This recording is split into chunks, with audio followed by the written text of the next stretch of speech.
पकड़े कहे बिंदिया वाली घरे आजा हाली तोहरा से रुसल हरे बाबू ढलाली जाके तू बसल बारो पहरे जवानी राजा पलंगे पकड़े आहाकी के जही से लहरे जवानी राजा पलंगे पकड़े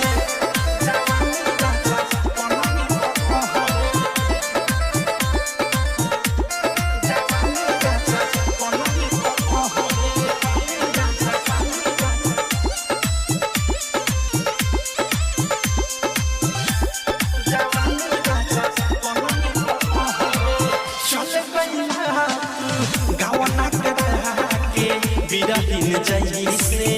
रोग धरा के घर पकड़ा जा धन कमा के देख न